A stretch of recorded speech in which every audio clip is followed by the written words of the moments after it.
2026ರ IPL ಪಂದ್ಯಕ್ಕೆ ದಿನಗಣನೆ ಇದೀಗ ಆರಂಭವಾಗಿದೆ. ಮಾರ್ಚ್ 28ರಿಂದ IPL ಪಂದ್ಯಾವಳಿಗಳು ಸ್ಟಾರ್ಟ್ ಆಗುತ್ತೆ. 2026ರ IPL ಪಂದ್ಯಕ್ಕೆ ದಿನಗಣನೆ ಮಾರ್ಚ್ 28ರಿಂದ IPL ಪಂದ್ಯಾವಳಿಗಳು ಸ್ಟಾರ್ಟ್.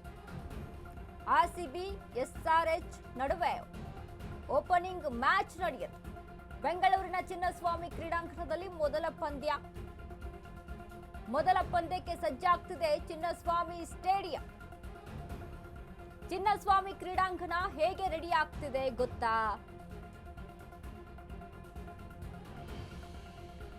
ಇಸ್ 2026ರ IPL ಪಂದ್ಯಕ್ಕೆ ದಿನಗಣನೆ ಮಾರ್ಚ್ 28ರಿಂದ IPL ಪಂದ್ಯಾವಳಿಗಳು ಸ್ಟಾರ್ಟ್. ಅದರಲ್ಲೂ ಮತ್ತೊಂದು RCB ಅಭಿಮಾನಿಗಳೇ ನಮ್ಮ ಕನ್ನಡಿಗರಿಗೆ ಖುಷಿ ಪಡುವಂತ ಸುದ್ದಿ ಅಂತ ಅಂದ್ರೆ ಮೊದಲ ಮ್ಯಾಚ್ ಬೆಂಗಳೂರಿನ ಚಿನ್ನಸ್ವಾಮಿ ಕ್ರೀಡಾಂಗಣದಲ್ಲಿ ನಡೆಯುತ್ತೆ.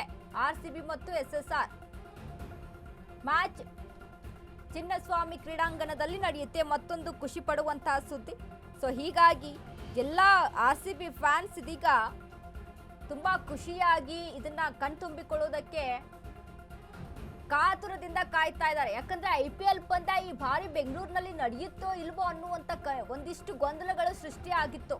ಹಾಗಾಗಿ ಎಷ್ಟೋ RCB ಫ್ಯಾನ್ಸ್ ಸಾಕಷ್ಟು ಒಂದ್ ರೀತಿಯಾಗಿ ಗೊಂದಲದಲ್ಲಿದ್ರು, ಟೆನ್ಷನ್ ನಲ್ಲಿ ಇದ್ರು. ಬಟ್ ಇದೀಗ ಅದಕ್ಕೂ ಕೂಡ ತೆರೆ ಎಳೆದು ಪರ್ಮಿಷನ್ ಸಹಿತ ಸಿಕ್ಕಿತ್ತು.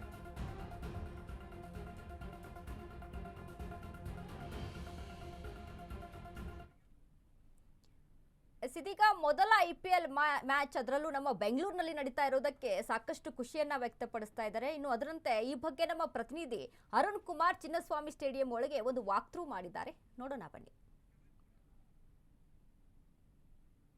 19ನೇ ಆವೃತ್ತಿಯ IPL ಪಂದ್ಯ ಏನು ಶನಿವಾರ RCB ಮತ್ತೆ SRH ನಡುವೆ ಒಂದು ಉದ್ಘಾಟನಾ ಪಂದ್ಯ ಬೆಂಗಳೂರಿನಲ್ಲಿ ನಡೆಯುವಂಥದ್ದು. ಚಿನ್ನಸ್ವಾಮಿ ಸ್ಟೇಡಿಯಂನಲ್ಲಿ ನಡೆಯುವಂಥ ಪಂದ್ಯಕ್ಕೆ ಈಗಾಗಲೇ ಎಲ್ಲ ರೀತಿಯ ಸಕಲ ಸಿದ್ಧತೆಯನ್ನ ಮಾಡ್ಕೊಂಡಿರುವಂಥದ್ದು. ಯಾಕಂದ್ರೆ ಕಳೆದ ಬಾರಿ ಆದಂಥ ದುರಂತ ಅದೇ ರೀತಿ ಆಗಬಾರ್ದು ಅನ್ನೋ ನಿಟ್ಟಿನಲ್ಲಿ KSC RCB ಮ್ಯಾನೇಜ್ಮೆಂಟ್ ಎಲ್ಲ ರೀತಿಯ ಸಿದ್ಧತೆಗಳನ್ನ ಮಾಡ್ಕೊಂಡಿರುವಂಥದ್ದು. ನಾನು ಇದೀಗ ಚಿನ್ನಸ್ವಾಮಿಯ ಒಳಭಾಗದಲ್ಲಿ ಇದ್ದೀನಿ. ಅಲ್ಲಿ ಯಾವ ರೀತಿಯ ಕೆಲಸ ಕಾರ್ಯಗಳು ನಡೀತಿರೋದನ್ನ ತಮಗೆ ತೋರಿಸ್ತಿದ್ದೀನಿ. ಯಾಕಂದ್ರೆ ಈಗಾಗಲೇ ಕಳೆದ ಬಾರಿ ಏನು ದುರಂತ ಆಗಿತ್ತು ಅದನ್ನು ಎಚ್ಚೆತ್ತುಕೊಂಡು ಎಲ್ಲ ರೀತಿಯ ವ್ಯವಸ್ಥೆಗಳನ್ನ ಈಗ ಚಿನ್ನಸ್ವಾಮಿ ಸ್ಟೇಡಿಯಂನಲ್ಲಿ ಮಾಡ್ತಾ ಇರುವಂಥದ್ದು ನೀವು ನೋಡ್ತಾ ಇರಬಹುದು. ಈ ಚಿನ್ನಸ್ವಾಮಿ ಸ್ಟೇಡಿಯಂ ಅನ್ನು ಎಲ್ಲ ನವೀಕೃತವಾಗಿ ಮಾಡಿರುವಂಥದ್ದು. ಯಾಕೆ ಎಲ್ಲ ಸೀಟಿಂಗ್ ಕೆಪಾಸಿಟಿ ಇರ್ಬೋದು, ಮತ್ತೆ ಗ್ರೌಂಡ್ ಇರ್ಬೋದು, ಮತ್ತೆ ಎಲ್ಲವನ್ನು ಸಹ ಹೊಸದಾಗಿ ಮಾಡಿರುವಂಥದ್ದು. ಇನ್ನೂ ಸಹ ಕೆಲವೊಂದಷ್ಟು ಕೆಲಸಗಳು ಬಾಕಿ ಇರುವಂಥದ್ದು. ಯಾಕಂದ್ರೆ ಕಳೆದ ಬಾರಿ ದುರಂತ ಆಗಿ 11 ಜನ ಮೃತಪಟ್ಟಿದ್ರು. ಸೊ ಹಾಗಾಗಿ ಒಂದು 10 ತಿಂಗಳ ಕಾಲ ಏನು ಈ ಒಂದು ಸ್ಟೇಡಿಯಂಗೆ ಒಂದು ನಿರ್ಬಂಧವನ್ನ ಇರಲಾಗಿತ್ತು. ಮತ್ತೆ ಯಾವುದೇ ರೀತಿಯಾದ ಒಂದು ಪಂದ್ಯಾವಳಿಗಳನ್ನ ಆಡಕ್ಕೆ ಅವಕಾಶವನ್ನ ರಾಜ್ಯ ಸರ್ಕಾರ ಕೊಟ್ಟಿಲ್ಲ. ಮತ್ತೆ ಈಗ ರಾಜ್ಯ ಸರ್ಕಾರ ಕೊಟ್ಟ ಹಿನ್ನೆಲೆಯಲ್ಲಿ ಈಗ ಶನಿವಾರ ಏನು ರಾಜಸ್ಥಾನ ಅಂದ್ರೆ RCB ಮತ್ತೆ SRH ನಡುವೆ ಏನೋ ಒಂದು ಉದ್ಘಾಟನಾ ಪಂದ್ಯ ಆಗುತ್ತೆ. ಈ ಒಂದು ಪಂದ್ಯಕ್ಕೆ ಎಲ್ಲ ರೀತಿಯ ಸಿದ್ಧತೆಗಳನ್ನ ಈಗ ಒಂದು KSC ಮೈದಾನ ಚಿನ್ನಸ್ವಾಮಿ ಸ್ಟೇಡಿಯಂ ಏನಿದೆ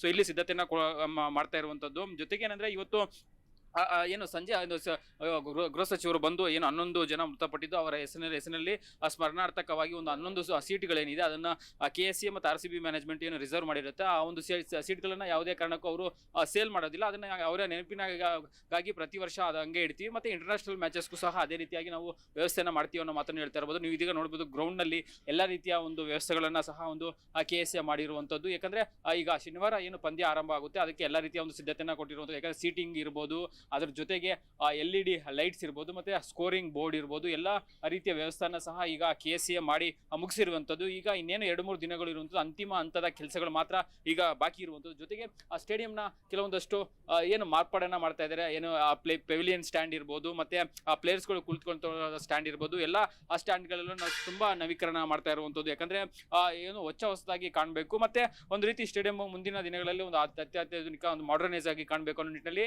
KSC ಏನು ಅಧ್ಯಕ್ಷರಾದಂಥ ವೆಂಕಟೇಶ್ ಪ್ರಸಾದ್ ಅವರು ಈಗ ಕ್ರಮಗಳನ್ನ ಕೈಗೊಳ್ತಾ ಇರುವಂತದ್ದು. ಹಾಗಾಗಿ ಈ ಸ್ಟೇಡಿಯಂನಲ್ಲಿ ಎಲ್ಲ ರೀತಿಯ ಸಿದ್ಧತೆಗಳನ್ನ ಈಗ ಇಲ್ಲಿನ ಸಿಬ್ಬಂದಿಗಳು ಮಾಡ್ತಾ ಇರುವಂತ. ಅದ್ರ ಜೊತೆಗೆ ಏನಂದ್ರೆ ಏನು ಶನಿವಾರ ನಡೆಯುವಂತಹ ಉದ್ಘಾಟನಾ ಪಂದ್ಯ ಏನಿರುತ್ತೆ ಆ ಒಂದು ಪಂದ್ಯಕ್ಕೂ ಸಹ ಇಲ್ಲಿ ಸ್ಟೇಡಿಯಂನಲ್ಲಿ ಕೆಲವೊಂದಷ್ಟು ಸೂಚನೆಗಳು ಮಾಡಿರ್ಬೋದು, ಮತ್ತೆ ಕಾರ್ಯಕ್ರಮಗಳು ಇಟ್ಕೊಂಡೋದಕ್ಕೆ ಮಾಡ್ಕೊಂಡಿರುವಂತದ್ದು. ಕ್ಯಾಮ್ರಾ ಪರ್ಸನ್ ವಿಶ್ವನಾಥ್ ಜೊತೆ ಅರುಣ್ ಕುಮಾರ್, ಅಶ್ವಗ್ ನ್ಯೂಸ್, ಬೆಂಗಳೂರು. ಬರೀ 15 ದಿನಗಳಲ್ಲಿ ಸಕ್ಕರೆ ಕಾಯಿಲೆನ ಕಂಟ್ರೋಲ್ ತರಲಿಕ್ಕೆ ದಿವ್ಯಾಮೃತದಂತೆ ಕೆಲಸ ಮಾಡುತ್ತೆ ಮೆಹಾಟೋನ್. ಕಹಿ ಇಲ್ಲ, ಒಗರಿಲ್ಲ, ಅಥವಾ ಇದರಲ್ಲಿ ರುಚಿ ಇಲ್ದಿರತಕ್ಕಂಥದ್ದಿಲ್ಲ. ಇದರಲ್ಲಿರ್ತಕ್ಕಂತಹ ಆಯುರ್ವೇದಿಕ್ ಅಂಶಗಳು ಸಹಿತ ಪ್ರಧಾನವಾಗಿರ್ತಕ್ಕಂಥದ್ದು ಅರಿಶಿನ, ಬೆಟ್ಟದ ನೆಲ್ಲಿಕಾಯಿ. ಅಂತಹ ಅದ್ಭುತವಾದಂಥ ಗುಣ ಮೆಹಾಟೋನ್ ಅಂತಕ್ಕಂಥದ್ದು.